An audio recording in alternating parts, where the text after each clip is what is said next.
Hi, welcome back to my channel. If you don't know me, my name is Mario. I've worked in clinical research for 15 years, and I've been a clinical research associate for 12 of those years. In the video today, I'm going to give you some tips when you are starting a new job in clinical research. Some of this is going to be applicable to really starting any new job, and then I will add a subset of items that are useful if you're starting a job in clinical research. Before I get started, I have a couple of requests. If you like this content, please subscribe to the channel. If you find this video or any specific video I put out helpful, please hit the like button. And finally, if there is a topic you'd like me to cover, please list it down in the comments. All right, without further ado, let's talk about getting started in your clinical research job.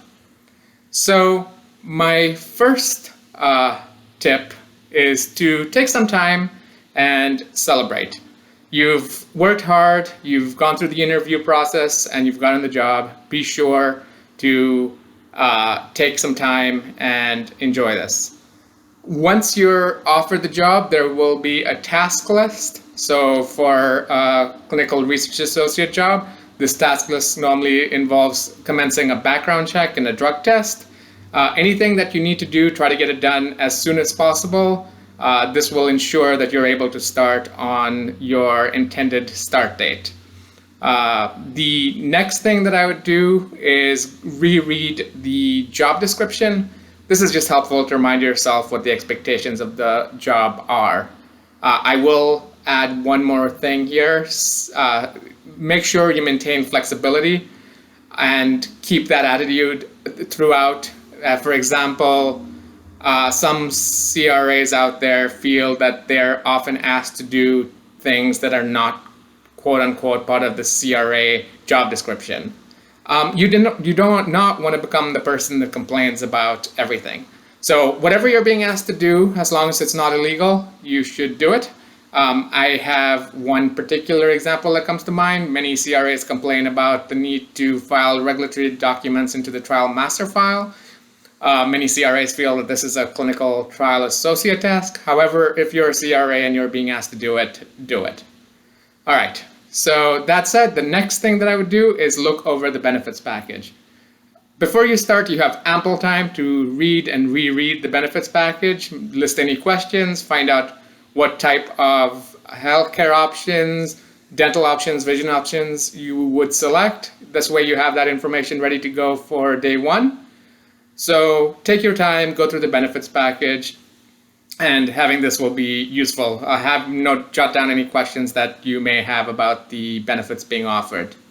On the benefits note, I will say, and I tell everyone this in every job, if your company offers a match for your 401k, make sure that you contribute up to the percentage that's being matched by your company. For example, some companies will match 100% up to 3%. Some will match some various forms, maybe 100% to a certain percentage, 50% thereafter.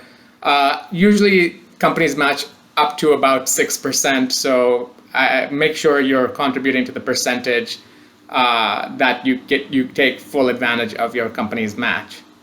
All right, so now we have the time to celebrate, taking care of any of the tasks you need to do, the job description and re-reviewing it, and the benefits package and reviewing that.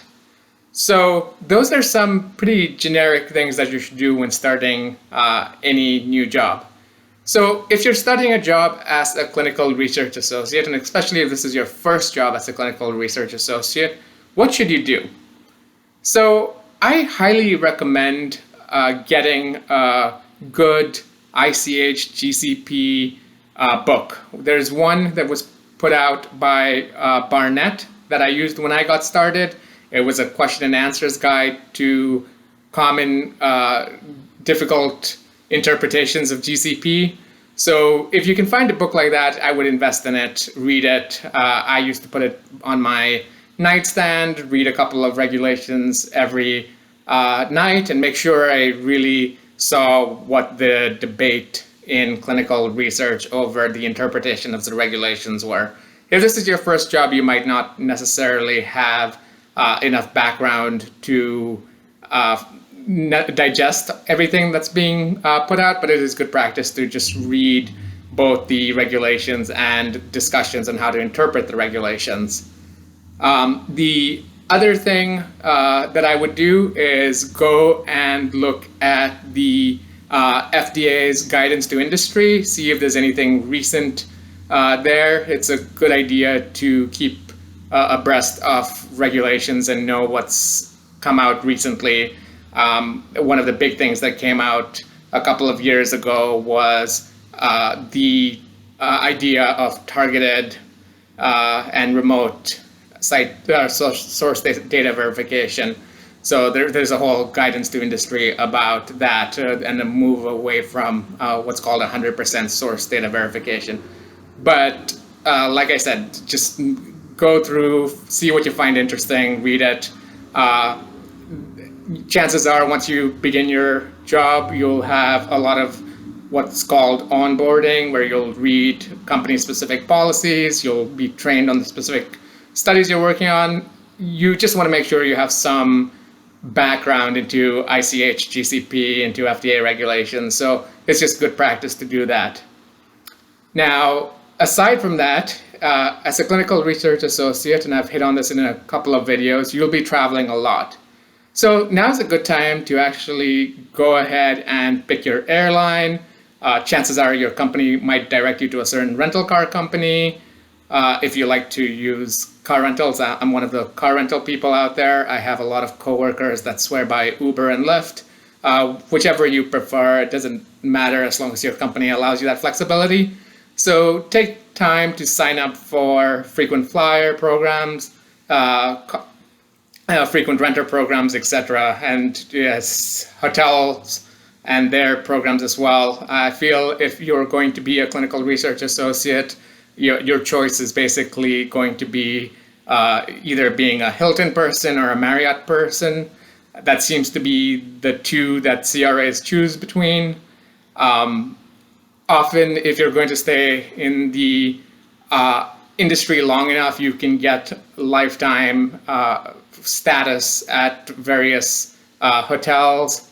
So I, just before COVID-19 hit, was in my final year to get lifetime diamond status with Hilton. I used Hilton originally just because there were Hiltons close to the sites that I was going to. Now that Marriott merged with Starwoods, there tend to be Marriotts everywhere as well. So you can go either way. If you have certain sites that have one or the other closer by, I would suggest going with that chain. If you plan to stay in the industry a long time, I would try to pick one and stick with it, just because the benefits get better and better the more you stay at a specific hotel. All right, the final tip that I have if you're going to start in clinical research is be prepared to learn about all facets of clinical research and really the whole clinical trial process. This is something where I feel a lot of people get very narrowly focused. And I am fortunate in that I started off my career at a startup. So at a startup, if I wanted to learn about manufacturing, I just walked over from my desk to the people working in manufacturing. Same with quality assurance. If I wanted to learn about quality assurance, I just walked to the people working in quality assurance and said, hey, can you tell me about what you're doing, etc. So the tip is to make sure you're constantly feeling like you're expanding your knowledge.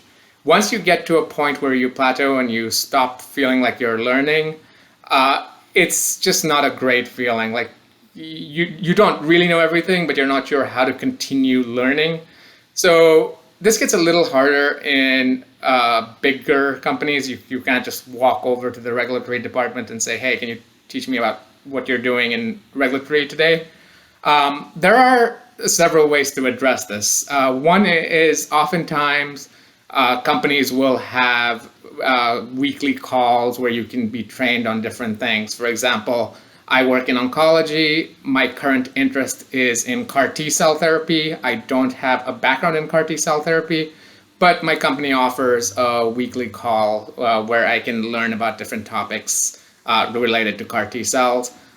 This would be similar if you maybe had an interest in learning about FDA regulations and regulatory submissions. Just contact your manager and say, hey, this is something I'd be really interested in. Is there somebody in the company that I can reach out to learn about this? When you're new, you don't necessarily know what every department does or what the specific roles entail on a day-to-day basis.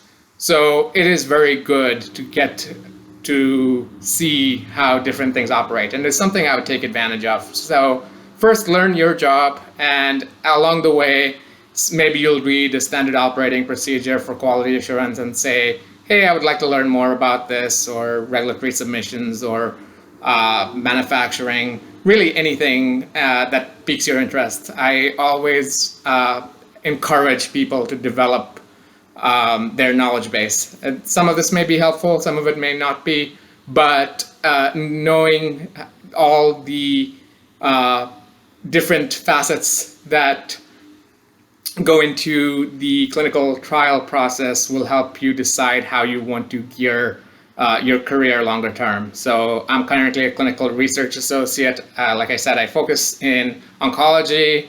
I've done several different areas, including leukemia, prostate, lung, but I don't have a background in CAR T cell therapy, and that is something that I am working on developing. Longer term, I personally would like to become a line manager. I have told my manager that that's a longer term goal of mine, so we can work toward that. So be transparent, understand that this is a step for most people to something else they may want to do. People that stick around and become CRAs forever tend to move toward contract CRA positions. I will put out a video about CRA salaries, and contract CRAs tend to be able to make more money just because they can take on more work and they bill by the hour, door to door. If you are a full-time employee, you're paid a salary. All right, hopefully this was helpful. As always, I encourage you to leave any feedback and anything else you'd like me to cover in the comment section. Thank you.